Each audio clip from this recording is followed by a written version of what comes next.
فکری دنیا کا ہر مسافر میری اس بات کی تائید کرے گا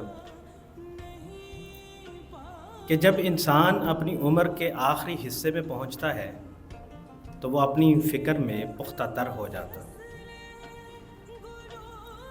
اور اس کے جو خیالات ہیں ان کے اندر استحکام آ جاتا ہے، ان کے اندر ایک ٹھہراؤ آ جاتا ہے۔ علامہ کی کتاب ضرب کلیم یہ میری پسندیدہ اس لیے ہے کہ یہ ان کی عمر کے آخری حصے میں مکمل ہوئی اور شائع ہوئی۔ غالباً 1936 میں اس کی اشاعت جو ہے وہ ہوئی اور علامہ اس دنیا سے 1938 کو جہان فانی سے جہان لا فانی میں منتقل ہو گئے۔